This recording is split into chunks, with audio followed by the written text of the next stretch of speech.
Hey, what's up, guys? This is Lisa, and welcome to Lisa Renee TV. I want to thank you for tuning in. If this is your first time tuning in, just click the subscribe button at the top, please. And also click the like button if you like this video. And, drop me a comment below.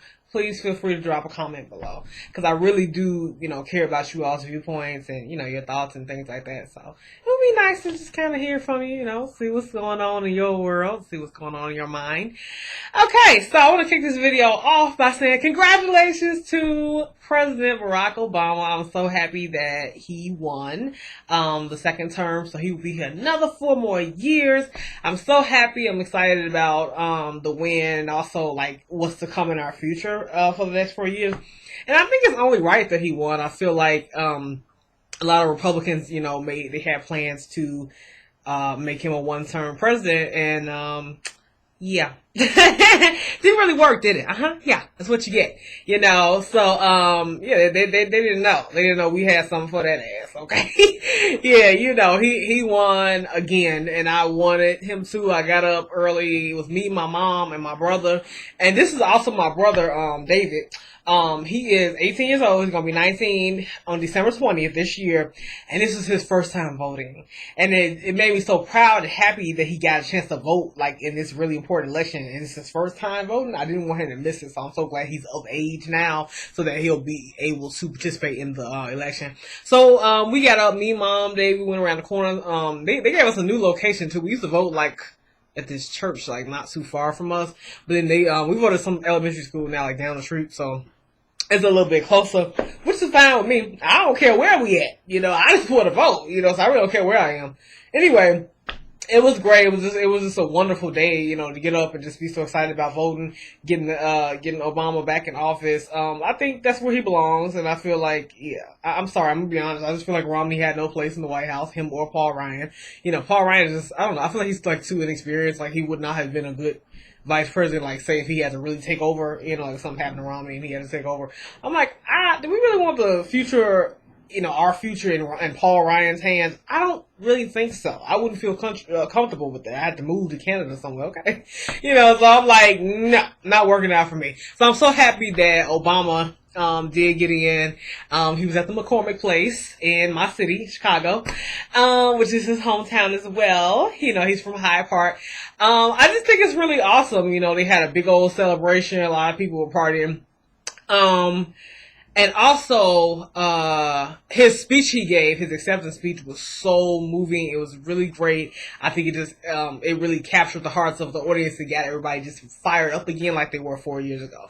So I think that he had that same passion, that same fire, and I think he's gonna, be great. And he has fulfilled like 38% of his promises.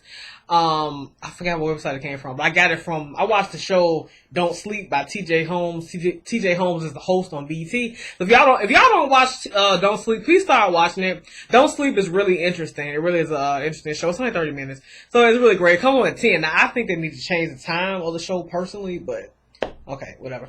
But it's okay. I mean, I don't be sleeping anyway. I don't have nothing to do. I only go to class on Tuesday, so I'll be chilling, I'm like, yeah, I'm up most likely at 10 o'clock. I'm up. So I think it comes on at 10 o'clock Monday through Thursday night on BET. Okay. TJ Holmes is the host. Don't sleep. Okay. So, yeah, what was I gonna say? Okay, sorry about that. I had a little brain freeze. Yeah, so he actually, he gave, some statistic last night on his show on Don't Sleep.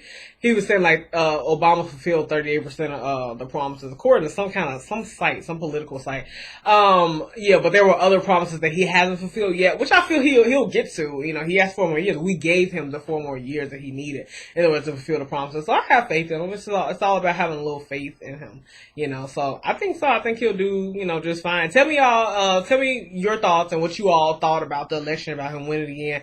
It's so funny because it was split up. I was looking at like online on Yahoo.com and all these different sites, and it's like the country is like 50-50 about it. Like some people were like 50% of people were like really happy that Obama won again, and then like 50% are like not too happy. They had this one guy who's like on the news on Channel 7 talking about some yeah, this is horrible that he won, and we're gonna be in debt and everything. And I was like, oh, shut up. And then Donald Trump, his ass had to say something. He get on Twitter going off, about how this is a travesty, this is horrible. We need some Marshall Washington about this. I'm like, you need to have a seat. You need to have a seat and focus on Celebrity Apprentice. Okay, that's what you need to do. But I mean, boo. It's certain people you just don't pay attention to when they say stuff about like, politics and stuff like that. Not that I don't respect other people's opinions, but I'm like, whatever, whatever. Anyway, moving right along. So, back to Don't Sleep by TJ Holmes. I was watching it. I watched it like I think the night before the election, I want to say, and then I watched the other one last night, which was the after election thing. So it was good. He had Touré, and Touré is also like he's an author who's afraid of post blackness. I think I haven't read the book. I might read it. I think I want to because it sounds interesting. But I know he has talked on like I think he's been on CNN, and he's known for like he got into a heated argument with Pierce, I think his name is Pierce Morgan, when George about the Trayvon Martin shooting in the George Zimmerman, the guy who shot Trayvon Martin. He got into like a heated argument with him about it, because Pierce was arguing about like, oh, we shouldn't try to like don't convict him before he's convicted. I guess like don't, we should give this man a fair trial, something like that. They really were bumping heads because Touré was like convinced that Zimmerman knew what he was doing, and so he just went off. But yeah, they both kind of went at each other, So so Touré was on there. Another man was on there. He was like he's a black gay man, and he's also like a gay rights leader, like a leader in the LGBTQ community, and then rapper The Game was on there. So that was pretty cool too. So that was last night. So that was the post-election show. Now the pre-election show was really interesting. They had it was 3 people. One lady. Let me look at my notes and let me see if I remember her name. Tiffany Shorter.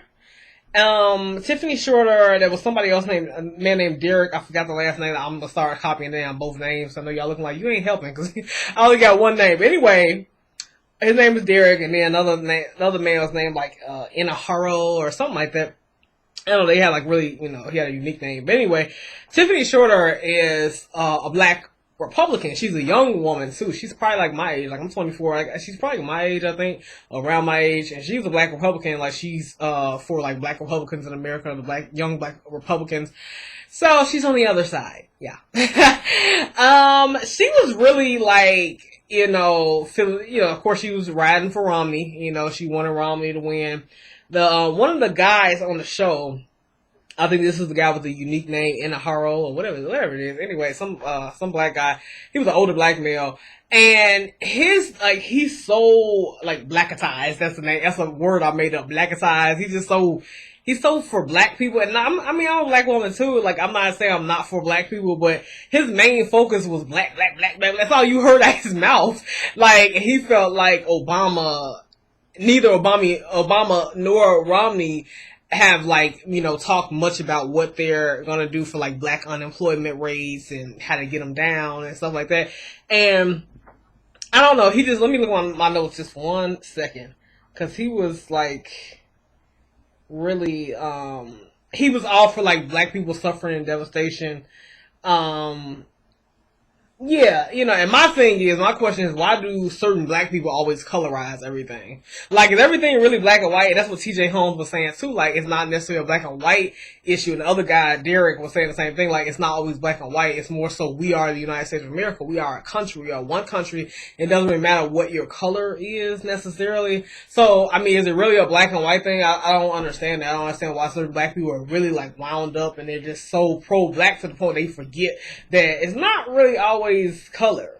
I'm not saying racism and stuff doesn't exist, but still you have to move beyond that. Like I don't know, it's so much other stuff, and I don't know, I found it really odd. I just found it weird that he was just so black, and he was like, he said he was voting for Obama though. He was gonna vote for Obama, but he just felt like Obama needs to address these issues. He felt like both Romney and Obama have been asked about it several times before, and they have not spoke on it. So, yeah. I'm sure Obama thinks about black issues, but I think Obama, like, he thinks about people as a whole. That's why a lot of people like him. And he is half white as well. He's black. He has a white mother and a black father. So, I mean, yeah, he's very racially diverse. And yeah, I think he's really concerned about America as a whole versus black America only. I don't like when black people try to separate themselves off, and I'm like, what are you doing? Like, I mean, you're black, yeah. I'm not saying black people aren't suffering; they are, but I'm like, you're a part of a bigger picture here. You really are. So I don't know. It's really weird. Okay, so my next thing I wanted to talk about was the last episode of Iyanla Fix My Life. If you've never watched that show, please start watching it. I urge you, please start watching it. It comes on. Ooh, I'm sorry. Sorry about that, guys. Sorry about that. I moved the camera. Let me see. Can I fix the camera? Okay, so it comes on Oprah's network OWN. Yeah, so I love that freaking show. I really do. See if I can fix this camera just a little bit more. Okay. Okay, I'm so sorry, guys. I'm sorry. I know y'all like, what is she doing? I'm trying to fix the camera back. Okay. I'm just gonna leave it like that. I ain't gonna bother no more. Okay. But I really love that show. I really do. It's, yeah, okay, I got it back where I want it. Okay, I really like the show. It's a wonderful show. Basically, Iyanla Van Zant, she's been helping people for years. Just trying to help people get, motivated and everything. She's just a motivational, type of person.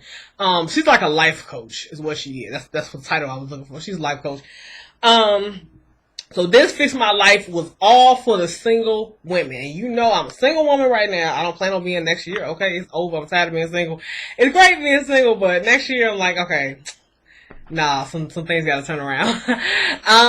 Yeah, but it was an episode for single women. And she had over 300 single women. She had to put, because of the amount of people that came, amount of women that was there, like all these women from all walks of life, all races. She, put them in the Oprah studio, old Oprah studio where Oprah would do her show. When Oprah was on the air not too long ago. So she brought them all to the studio. She was doing a damn thing. She talked to them, like several different women about, why do they think they're having so many issues with dating and men and things like that. A lot of them, like one woman had, daddy issues, and a lot of women actually had daddy issues. Another woman, her thing was like she had this book, like a little black book filled with like different people, and all these guys, like, she had like 200 some guys. Like, it was a lot of men. I'm like, dang. She dated a lot, and she got, like, I think the guys weren't interested in second dates, but she was just very picky. Like, she wanted a man. She made a lot of money, but she wanted a man that could match her salary, and he has to be tall, and he has to look like this, and, it was just like, okay, there's too much there. Another woman, she was kind of too vulnerable. She got hurt, by a couple of her ex-boyfriends.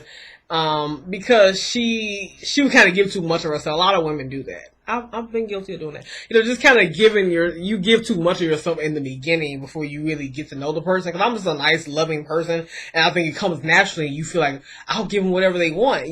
Whatever they ask for, you give it to them readily without finding out more about them, without letting him prove himself. And then you get hurt, and you're like, oh my God, how'd that happen? I'm like, well, for one thing, your guard was too low, so he just walked on in and trampled on you. So that was her problem. Just trusting a little too easily, not protecting herself. And I thought what a really cool part of the show was when Iyanla had, I think it was like 50 eligible bachelors, like 50 eligible single men come out, all races, all backgrounds, come and basically answer these women's questions. It talked about like there was one guy, he was talking about he likes when women chase him, and there's like one girl in the audience, she stood up and she was like, it was so funny because her and him were like challenging each other. She looked like, come on, what's up? Like, yeah, I'll chase you, come on. He like, chase me. It was kind of funny. But Iyanla was saying like, you want men really want to chase you. And then another guy was actually saying that too. One of the guys saying like, no, we really want to chase you versus you having us chase us down. Like, don't do that. Women, please don't run men down. Okay, don't do that because it's so unattractive. Like, let him be the man. He wants to chase you. He wants to be the one to call you and, do all that. I'm not saying play hard to get for so long, or don't reciprocate affection, but just don't go crazy with that. Like, I just wouldn't do it, Like, don't do it because you don't want to make yourself look crazy. You look desperate. When they chase us, it's cute. It's chivalrous. It's sweet. When we chase them, it's crazy. It's desperate. It's, oh my God, what the hell have I gotten myself into? This woman needs to be locked up in an asylum somewhere. We out of our damn mind if we go chasing them. So, don't do that. You make yourself look real bad. But I was just so happy that she had that show. She decided to do a show for single women. Cause I think a lot of single women have so many questions. They got so many things that they, want to know about. And she was just basically saying, you have to kind of, you want to open yourself up. A lot of times you're not getting what you want out of relationships, out of love, out of whatever, because of you. You, a lot of times, are your own problem. You kind of getting in your own way, so you want to kind of, you have to open up a little bit, and, kind of learn to, like, don't be afraid of getting hurt. A lot of women are so afraid of getting hurt as well. And she was like, well, don't be afraid of that, because if you've been hurt before and you survive, guess what? If you get hurt again, you will live through it. It will not tear you apart. Not in the way you think it's going to tear you apart. So just relax. And just, kind of put yourself out there, of course guard yourself, but, not too much to the point where you just don't trust nobody at all, and yeah, you just live life. You just be you, and you will find that person, but you kind of have to open yourself up, which is true, because I believe what you put into the universe is what you get out of it, so, and I've learned that. I didn't always know that. I'm not perfect, I had to make mistakes and fall on my face and, learn these things, because of the fact that I don't know my father. I never really known my father. I had a stepfather in my life for a few years, but I don't, no, I mean, he left after his, the relationship with him and my mom didn't work out. It's like he forgot that, he forgot about he had a son, which was my brother, and, a stepdaughter, which is me, who was like his real daughter, so yeah, so he just kind of like, whoosh, like it was over. I'm like, oh, okay, so we kind of got left in the dust. So, yeah, I didn't know my dad. I didn't get a chance to learn the things that little girls learn from their daddies about men, about relationships and love and life. And basically all the things that other girls learned already, I had to learn the hard way and I basically had to fall on my ass to figure out that hurt. Whereas other girls, they already have this little guide, already, from their dad. So they get hurt, but not as much. They don't make as many mistakes as like a girl who doesn't really know her dad makes. So yeah, it can be a really rough road. So yeah, let me just check my list just to make sure there wasn't anything else I wanted to mention. Okay, so that's that about does it for this particular video. I'm gonna put up another one after this one uploads. Then I'll upload the other one. So yeah. I'm gonna go ahead and, leave y'all alone, let y'all, I'm gonna shut up now, let you all enjoy this video. I'm gonna upload it real quick. Hopefully it don't take too long, and I'm gonna upload the other one later on. Alright, well, thank you for, tuning in. Remember, if it's your first time watching, just hit the subscribe button, hit the like button, leave me a comment below. I really would like to hear, your views on the election, on the Iyanla show, TJ Holmes show, whatever it is. So, alright, thanks for tuning in. Bye.